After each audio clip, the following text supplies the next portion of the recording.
Okay guys, here we have it, 10-minute AMRAP, 10 wall balls, 10 box jumps, 10 kettlebell swings, a potent triplet of these three movements.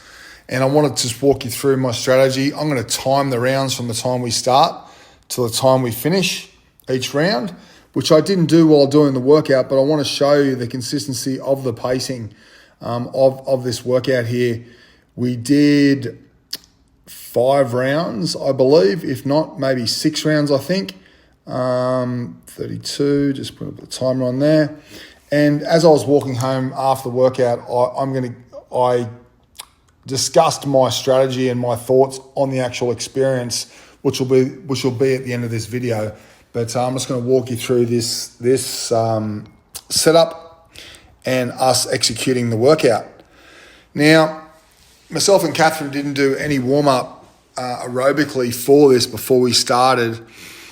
We did some bench press and some overhead presses and some lat pull downs, and then we came over and just did the cardio piece. So there was only a real 5-minute warm-up actually before we started the bench press on the rower, just at a very light intensity, but there was nothing really specific in regard to this workout.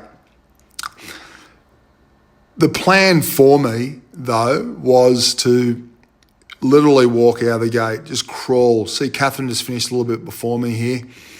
And there's a good cadence before I start the workout or start the round or start each movement, sorry. So I'm literally just cruising out of the gate because I don't want to go too hard. I want to be consistent, and I want to literally hit the same time for the first few rounds and do the last round the fastest. So we're just cruising through these 10 kettlebell swings, completed the round, and I'm going to just make note of how long this round took from the time we started to the time I start the next set. The timing, I'm just looking at the clock, taking it nice and easy, and we start 2:20. So let me just calculate that. 220, take off 32. So that's a 148 round.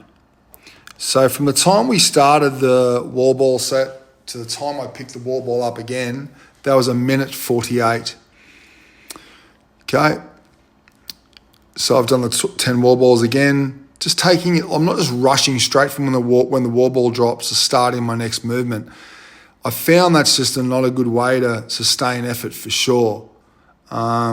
You want to just think about it being interval work where you're just doing the 10 wall ball, you take a 10-second rest, 10 box jumps, take a 10-second rest, and you start the kettlebell swings and then take a 15-second rest before starting the next round. So doing it this way allows you to sustain work and effort. And the big thing really that I haven't spoken about as yet is the breathing component here. I'm just, mouth is open the whole time. There's never a mouth closed. I'm always open mouth, rhythmically breathing. There's an exhale in these kettlebell swings when the bell goes between my legs and then overhead. So there's 2 breaths per repetition. So I'm breathing out,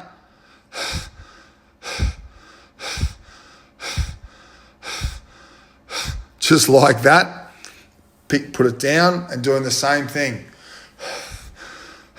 Standing up, upright posture, waiting for the next set to start.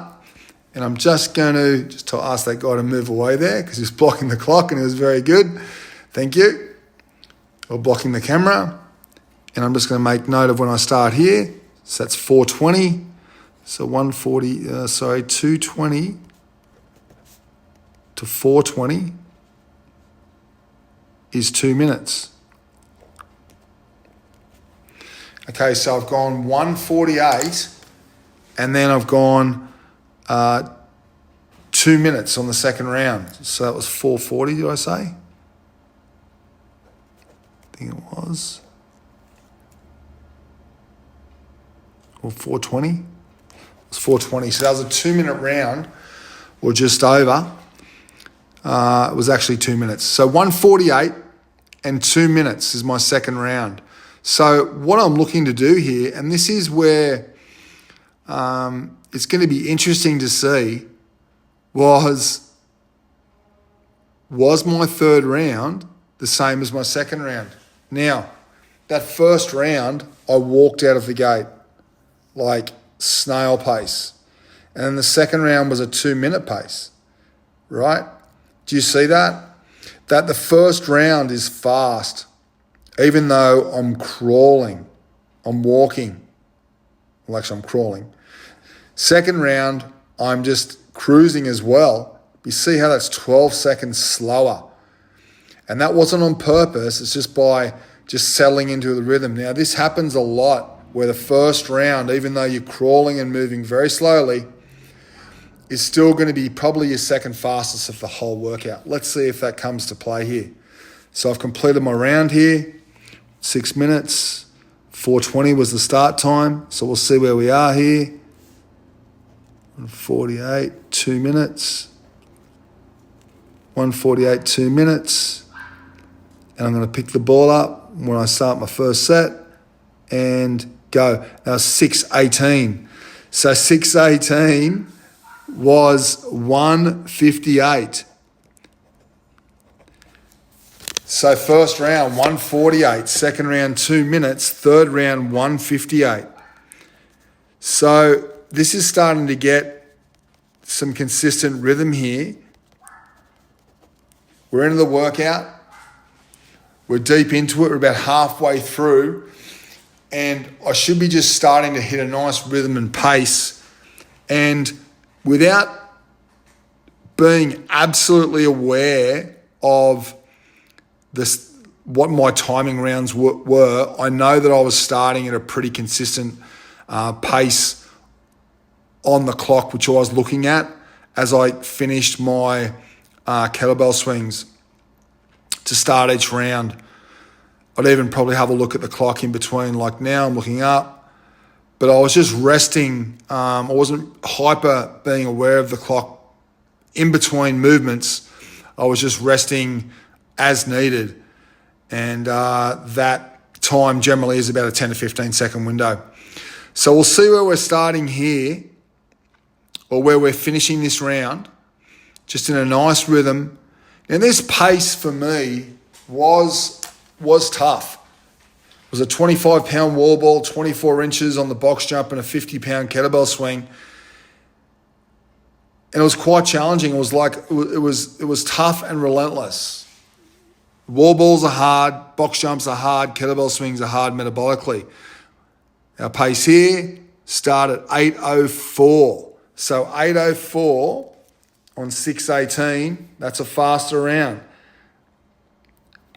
8:04, 7:18, 42, 46. That's a 1:46 pace. It's notably faster. So now I've gone a 1:48, a 2-minute pace, a 1:58, and a 1:46. Now, I want to be going fastest here. If I'm not, there's something wrong. But I'm pretty sure that I will be consistent there. I shouldn't say faster. I want to be somewhere around that 1:46 pace, because I've now kind of got myself in a nice rhythm and groove. And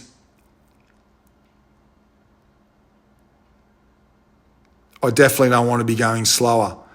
So hand on the bell, punch it up.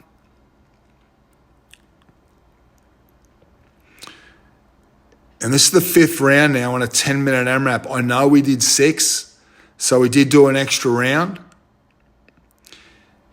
because we had extra time left, and I was going to pause it at the 10-minute mark, but I decided not to. So there's a quick transition here. We've stopped at, put the kettlebell down, hands on hips, going to pick it up, and we're going to go now. So that's 9:35. 9:35 on 8:04. So now you can see how much quicker the rounds are there. That's a 1:31 pace. 1:31, so we've gone 1:48, 2 minutes, 1:58, 1:46, 1:31. We're really hitting the ground hard here and finishing this workout with a bang. There was quicker transitions between the wall ball and the box jump as well, because we're lifting the intensity. The workout is hard here. I remember feeling like this is a hard clapping pace. My heart rate is above 90%. I'm hovering hard here. I'm working hard. But I've built my way into the workout. There's no way in the world I could have sustained this pace if I went from the get-go early. No way. I would have just shat the bed. See that? Look at the clock, pick the bell up and go. Bang. So I'm finishing this puppy with a bang here. And this is how you do it. We're at 9:35. The clock's at 10:45 now. So 9:35.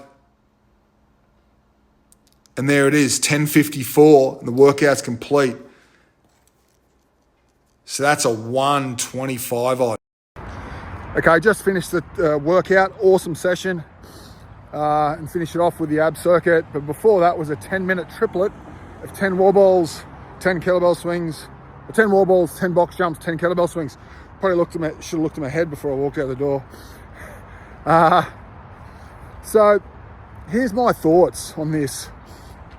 The 3 movements alone are very aerobic, very metabolic, very challenging movements. But when you piece them together in a circuit format, now you're just compounding the effect that you're going to get in the response from it. So I talk about this a lot, about walking out of the gate. And today was another key point for this. Reason being is that if you don't warm up your aerobic system beforehand, which we honestly didn't, it's so important to crawl out of the gate, right? Like that, you want to feel like you're not even exercising at all, because it's going to catch up with you very quickly. You want to be able to get your breath and let your aerobic system kind of catch up and get in the flow. I'm not saying it's the way to do it in regard to jumping in without a warm-up. Ideally, you want to do a couple of warm-up rounds. We just didn't do that this morning. But hence why I was like just treading really warily on the back off to start. And I talk about this a lot. You want to work your way into the workout. Don't attack the workout, because it's going to smack you in the ass 99% out of 100. You want to just kind of tread warily, feel it out, get your positioning, take your time between movements, every single movement, and then you're going to have a better experience with it for sure. And then as you get into the workout, after a couple of rounds, you're going to start to be aware of your pacing and what you can hold and what you can sustain. And essentially it's like, get out like this and just go like that, across to about the 8-minute mark is when we started to pick it up a little bit and the pace increased. But that's the only time you really should be feeling it like hard in your brain and also in your body, right? You want to be like on the cusp, but not going over that edge, because if you go over that edge, your pace is going to be affected. Again, it's all about sustaining effort over multiple rounds, and it's a dance, right? It's a conditioning dance. You train your brain, you train your body to tolerate the work and to sustain the work. It's just a great way to go, and helps you get stronger in the end and peak at the end of the workout with a rush. Happy days.